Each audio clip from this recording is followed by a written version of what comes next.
ओम जी, स्वामी जी प्रणाम। आप सभी को भी मेरा प्रणाम। स्वामी जी, लास्ट टाइम हम बात किए थे उपवास के बारे में, और आपने कहा था कि हम उसके बारे में और विस्तार से चर्चा करेंगे। तो आज उपवास और व्यायाम दोनों को एक साथ लेने का प्रयास करेंगे और ये देखेंगे कि उपवास से क्या फ़ायदे होते हैं और एक्सरसाइज के साथ की जाए तो और फ़ायदा कितना गुना बढ़ जाता है। स्वामी जी, हाँ, केवल उपवास नहीं, ये केवल वाला मामला गड़बड़ है। केवल योग, केवल आयुर्वेद, केवल एलोपैथी, केवल उपवास, केवल उपासना, केवल व्यायाम, केवल एक्सरसाइज, केवल खाना, केवल भूखों मरना, ऐसा नहीं है। एक विवेकपूर्ण दृष्टि के साथ, समन्वय के साथ क्या है। स्वामी जी, हमने पिछली बार बात किया था ऑटोफेजी के बारे में। ऑटोफेजी मतलब जहाँ सेल अपने आप को क्लीन करते हैं, जो कबाड़ी वाली बात हो रही थी कि कबाड़ी सब कुछ कबाड़ को एक तरफ इकट्ठा करके उसको रिसाइकिल करता है। ऐसी ही संरचना हमारे शरीर के अंदर होती है, हर एक कोशिका के अंदर होती है। जो काम की चीज़ नहीं है, जो ख़राब चीज़ हैं, उन्हें हमारा शरीर, हमारी कोशिकाएं एक जगह इकट्ठा करके उनको रिसाइकिल करना शुरू कर देती हैं। वो जो ऑटोफेजी है स्वामी जी, उस ऑटोफेजी के इस्तेमाल से बहुत सारे हमारे बॉडी के फंक्शन कंट्रोल होते हैं। और फास्टिंग के दौरान ऑटोफेजी का इंडक्शन होता है, जिससे कि हमारा शरीर थोड़ा सा स्वस्थ ज़्यादा हो जाता है। स्वामी जी, अब क्वेरी ये आता है कि हम ऑटोफेजी को और इंड्यूस कैसे कर सकते हैं। एक तो कैलोरी रेस्ट्रिक्शन है, हम फास्टिंग करें, उपवास करें, लंबे वाले उपवास करें। दूसरा होता है स्वामी जी हम एक्सरसाइज करें। और तीसरा होता है कुछ ऐसी दवा खाएं जो ये इंड्यूस करता हो। और चौथा होता है कि अगर हमें भगवान ने जेनेटिकली ऐसा बनाया हुआ है तो उसका भी काफ़ी फ़ायदा हो जाता है। तो ये तो बैकग्राउंड रहता है कि ऑटोफेजी इंड्यूस कैसे हो सकती है। अच्छे एक्सरसाइज से, अच्छे खान पान से और अच्छे खाने के बीच के गैप से स्वामी जी ऑटोफेजी इंड्यूस हो। खाना पीना और उसके बीच का एक गैप, हर एक चीज़ की एक महिमा है। जीवन के हर छोटे छोटे घटक की, छोटे छोटे तत्वों की, खाना कितना, कैसा, वात पित्त कफ अपनी प्रकृति के अनुकूल, रित भूख, हित भूख, मित भूख, फिर उसमें गैप कितना होना चाहिए, कितनी बार चबा चबा के खाना चाहिए, किसको कैसा खाना चाहिए। तो स्वामी जी, उपवास से, ऑटोफेजी से हमारे बहुत सारे फंक्शंस अच्छे होते हैं। मेमोरी अच्छी होती है, ब्रेन अच्छा हो जाता है, मसल की मेंटेनेंस अच्छी होती है, इम्यूनिटी बढ़ जाती है, सेलुलर होम्योस्टेसिस अच्छा हो जाता है, इन्फ्लेमेशन का बैलेंस हो जाता है। तो ये तो स्वामी जी सब बात नोन है और लास्ट टाइम हम बात भी किए थे। पर स्वामी जी, आज हम जो थोड़ा बात करेंगे वो कार्डियक हेल्थ के बारे में बात करेंगे। जो हमारा हार्ट है उसमें एजिंग कैसे होती है और एजिंग के कारक क्या हैं और क्या उपवास करने से उन कारकों पे काबू पाया जा सकता है। तो स्वामी जी, अभी जो स्क्रीन पे देख रहे हैं, मैं थोड़ा जूम करके दिखाऊंगा इस बार। मैं थोड़ा सा इसमें स्वामी जी सॉफ्टवेयर नया लगाया हूँ। ये नॉर्मल हार्ट है जो भी स्क्रीन पे दिखाई दे रहा है, जिसके अंदर सब कुछ नॉर्मल है। और जो आप राइट हैंड साइड में देख रहे हैं स्वामी जी, ये एजिंग हार्ट है।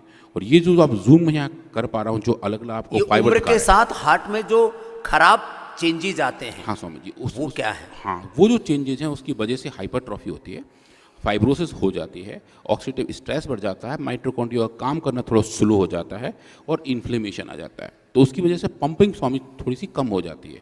और इसका कारण क्या है वो नीचे दिख रहा है स्वामी जी। यहाँ पे ये जो ट्यूब देख रहे हैं, ये हमारी हार्ट की लंग ट्यूब है, मतलब यंग ट्यूब है, जो जवान है, जो स्वस्थ है। उसके अंदर अगर आप देखेंगे, इसके स्वामी जी 3 बड़े बड़े हिस्से होते हैं अगर हम काट के देखें तो। एक का नाम है इंटीमा, दूसरा है मीडिया और तीसरा है एडवेंशिया। तो ये जो तीनों हिस्से हैं बिल्कुल अच्छे तरीके से बने हुए हैं, जो आप यंग में दिखाई दे रहे हैं। जैसे जैसे उम्र बढ़ती है वैसे वैसे स्वामी जी इनका जो आपस में रेशियो है, जो संरचना है, वो खराब होनी शुरू हो जाती है और ट्यूब का डायमीटर, जो अंदर का व्यास है, वो कम हो जाता है, जिसकी वजह से ब्लड प्रेशर पैदा हो जाते हैं। और वो जो है स्वामी जी, इसका ही मेन कारण है कि कार्डियक एजिंग शुरू हो जाती है। और ऐसा क्यों हो रहा होता है इसका स्वामी जी बच्चा कोइंसिडेंस ये है कि जैसे जैसे उम्र हमारी कम होती है वैसे वैसे ऑटोफेजी ज़्यादा हो रही होती है, और जैसे जैसे उम्र बढ़ती जाती है ऑटोफेजी का लेवल भी कम होता जाता है। तो बेसिकली जो कबाड़ को दोबारा, कबाड़ से जो आप कहते हैं कबाड़ से जुगाड़, वो वाला जो काम है वो थोड़ा थोड़ा उम्र के साथ कम होता जाता है और हमारा हार्ट उतनी जल्दी वीक होना शुरू हो जाता है। तो अगर जब हमें पता है कि ये पूरा प्रोसेस अगर कम हो रहा है, ये इंटरनल हाइजीन, आंतरिक शुद्धि, अंदर का शुद्धिकरण, अंदर का सशक्तिकरण, अंदर का शक्तियों का जागरण कम हो गया, ऊर्जा का, एनर्जी का फ्लो अंदर से अव्यवस्थित हो गया, तो ये फिर एजिंग हार्ट है, माने रोगी हार्ट हो जाता है। रोगी हार्ट है स्वामी, और उसको फिर उस तरीके से काबू किया जा सकता है। तो समझिए अगर हम लाइफस्टाइल मॉडिफाई करते हैं, फास्टिंग शुरू कर देते हैं, एक्सरसाइज करनी शुरू कर देते हैं, या ऐसा खाना खाना शुरू कर देते हैं जो डाइट को मिमिक करता हो पर जो डाइट ना हो, जैसे Swami ji high fibre food, अच्छे क्वालिटी के मिलेट्स, जो पेट तो भर देते हैं तो भूख थोड़ी कम हो जाती है, पर वो वास्तव में उनके अंदर कैलोरी इंटेक्स कम होते हैं। तो इसलिए हम कहते हैं केवल दवा से ठीक नहीं हो गया, केवल योग से ठीक नहीं, कम से कम 14 से 16 घंटे का उपवास।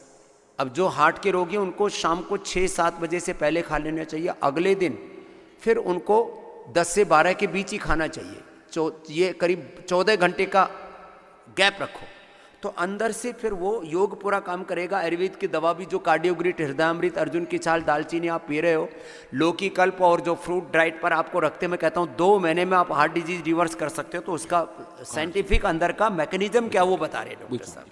तो समझ उसके साथ जो हम देखते हैं कि ऑटोफेजी इंड्यूस होती है और उससे कार्डियोवैस्कुलर एजिंग कम हो जाती है। तो समझिए जो एजिंग कम हो रही होती है उसके 2 कारण रहे, एक तो सेल के लेवल पे, मॉलिक्यूल के लेवल पे, और दूसरा स्वामी जी हमारे ऑर्गन के लेवल पे, टिश्यू के लेवल पे।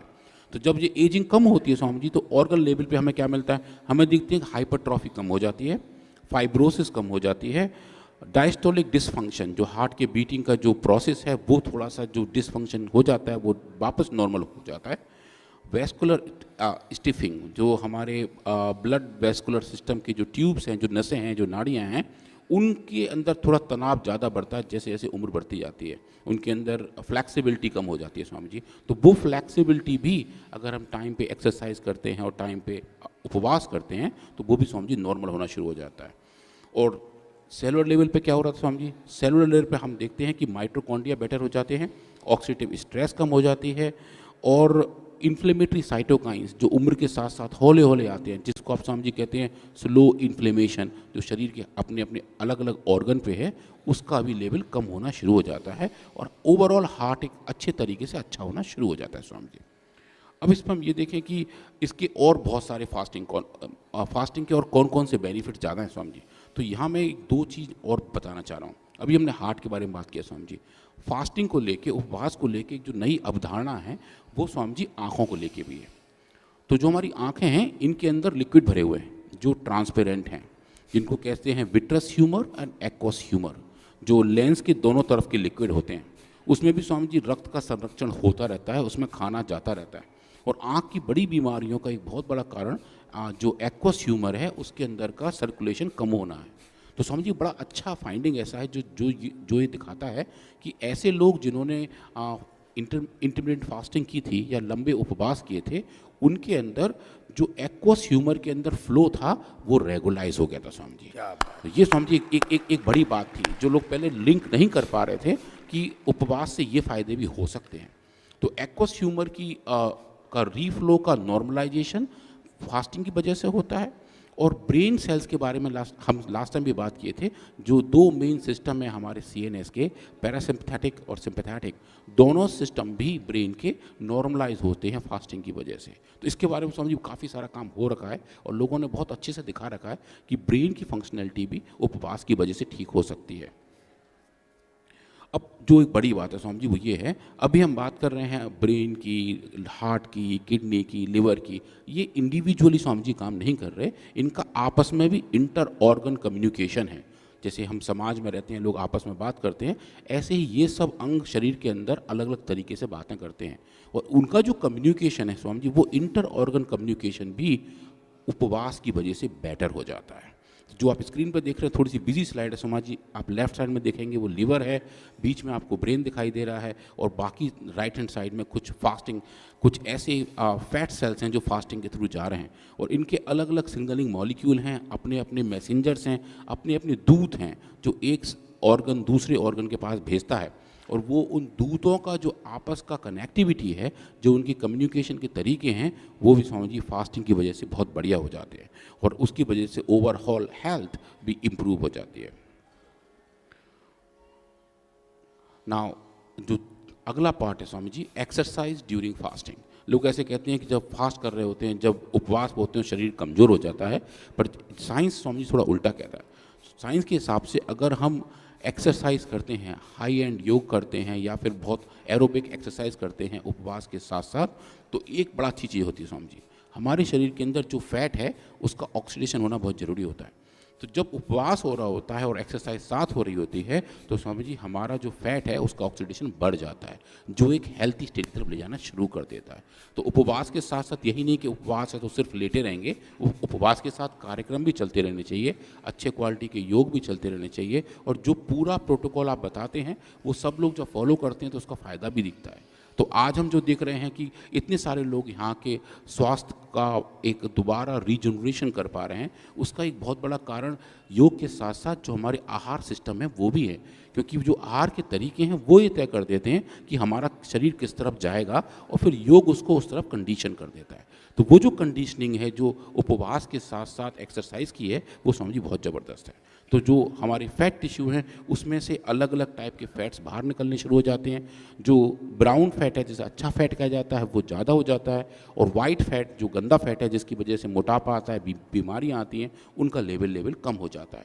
और लास्ट में समझिए हम बात कर रहे थे लाइपोलाइसिस की, जो फैट को तोड़ के ऊर्जा बनाने वाली बात है, उस पूरे प्रोसेस का लेवल भी उपवास और उसके दौरान किए हुए एक्सरसाइज से बढ़िया हो जाता है। अब ये है कि इसका किस किस रोग में क्या क्या फ़ायदा हो सकता है। तो समझिए एक बड़ी स्टडी है जहाँ लोगों ने ये बताया कि अगर हम इन दोनों को कंबाइन करें, उपवास को और एक्सरसाइज को, तो कैंसर में फ़ायदा होता है स्वामी जी। उपवास और योग बोलो आप उसको। उपवास और योग क्या क्या विदेशों को तो हर चीज़ एक्सरसाइज दिखती है, उनको योग के जो गहरे तत्व, तो उपवास और योग दोनों का संगम साथ में प्रयोग किया तो हाँ स्वामी, उससे स्वामी देखा कि जो कैंसर के मार्कर्स थे वो नॉर्मलाइज होने शुरू हो गए।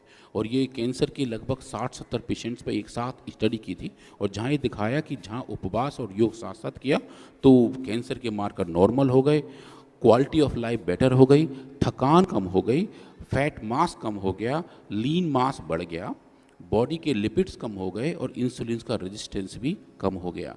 तो सब मिला के जो ओवरऑल हेल्थ की बात है स्वामी जी वो थोड़ी अच्छी हो गई जब उपवास और योग को एक साथ किया गया, और पूरा जो एक प्रोटोकॉल था जहां हम बात करते हैं होलिस्टिक हेल्थ की, वो वहां पे अच्छे से होती हुई दिखी स्वामी जी।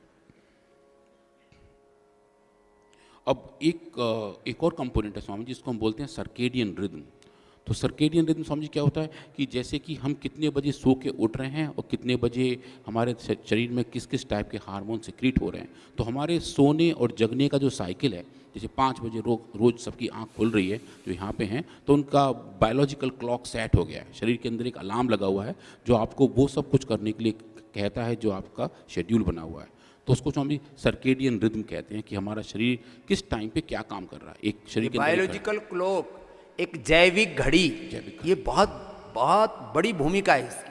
हाँ स्वामी जी, और हमारी हेल्थ में उसका बहुत अच्छा कंट्रोल भी रहता है। जो लोग टाइम पे सो रहे हैं, टाइम पे जग रहे हैं, टाइम पे काम कर रहे हैं, घड़ी अगर अच्छे से टाइम पर खा रहे हैं, टाइम पर हर एक रिदम के साथ, जो मैं कह रहा था ना, भगवान का विधान, प्रकृति का विधान का जो पालन करते हैं, यूनिवर्सल लॉ का, उसके बारे में बात कर। हाँ स्वामी जी, तो वो जो बायोलॉजिकल क्लॉक है, जैविक घड़ी है, जब वो सूर्य के साथ सिंक में रहती है, जब सूर्य जग रहा है तब हम जग रहे हैं, जब सूर्य अस्त हो रहा है तब हम सो रहे हैं, तो हमारा शरीर अच्छे से ट्यून्ड अप रहता है स्वामी जी। और ऐसा कहा जाता है कि जैसे जैसे हमारे शरीर में सूर्य के साथ लिंकिंग रहती है हम उतने स्वस्थ रहते हैं। तो टाइम पे सोना, टाइम पे जगना, टाइम पे योग करना, टाइम पे खाना, और टाइम पे वो सब करना जो करना चाहिए, वो एक अच्छे सर्केडियन रिदम को बताता है। और उसका हमारे शरीर पर जो प्रभाव होता है वो बायोलॉजिकल होम्योस्टेसिस है। मतलब एक तरीके से जो जैविक घड़ी है वो हमारे शरीर के फंक्शन को कंट्रोल करती है, और वो जो कंट्रोल है वो होम्योस्टेसिस की तरफ जाता है। तो स्वामी जी योग और फास्टिंग, उपवास और योग के इस्तेमाल से इस जैविक घड़ी का होम्योस्टेसिस भी किया जा सकता है। और ये एक अच्छा सा पब्लिश्ड है कि अगर टाइम पे लोग खा रहे हैं, टाइम पे योग कर रहे हैं, तो जो अलग अलग टाइप के हार्मोन हैं उनके लेवल भी नॉर्मलाइज होने शुरू होते हैं।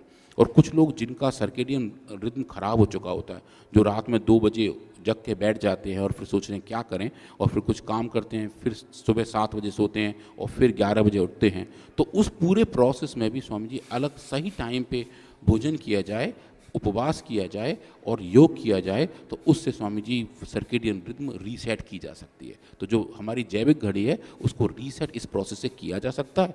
और अलग अलग टाइप के हार्मोन, जो खाने के हार्मोन हैं, जो भूख के हार्मोन हैं, ग्रेनिन और लेप्टिन, दोनों हार्मोन के आपस के अनुपात, मेलेटोनिन का लेवल जो हमें सुलाता है, जिसकी वजह से नींद आती है, और इंसुलिन के लेवल जो हमारे शुगर सेंसिटिविटी को बताता है, और कॉर्टिसोल जो हमारे स्ट्रेस को बता रहा होता है। तो इन सब का लेवल अलग अलग तरीके से कंट्रोल किया जा सकता है जब हम टाइम पे उपवास करते हैं और उसके टाइम पर ही योग कर रहे होते हैं। स्वामी जी,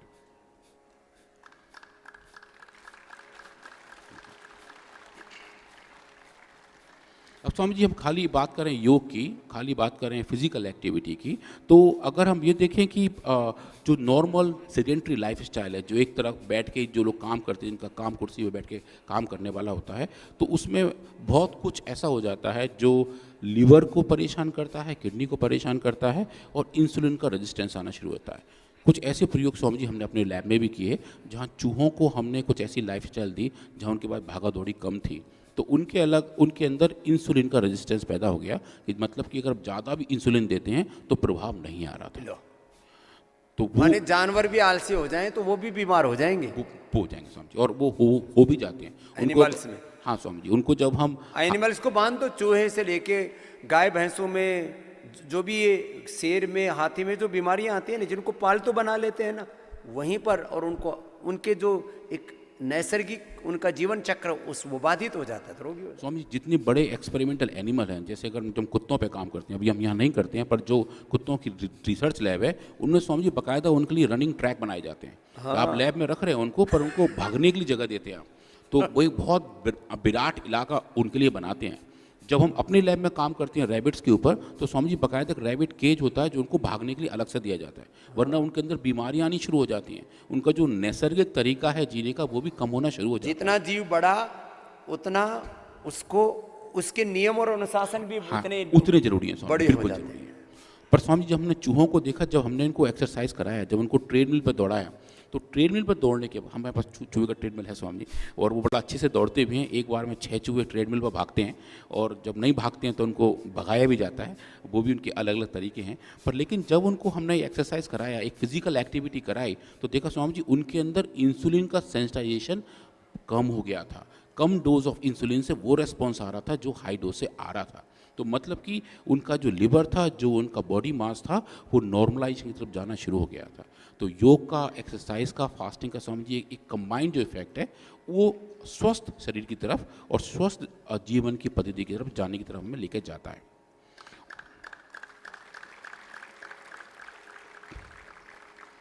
और एक बड़ा पाथवे है, आई थिंक थोड़ा सा डीप साइंस है स्वामी जी, पर एक सरफेस प्रोटीन होता है हमारे शरीर के अंदर जिसको बोलते हैं GLUT4, जो एक ट्रांसपोर्टर होता है स्वामी जी ग्लूकोज का, जो ग्लूकोज को शरीर के अंदर लेके जाता है। वो एक तरीके से गेट कीपर होते हैं, शरीर की कोशिकाओं के ऊपर वो गेट कीपर होते हैं, ग्लूकोज को अंदर जाने देते हैं।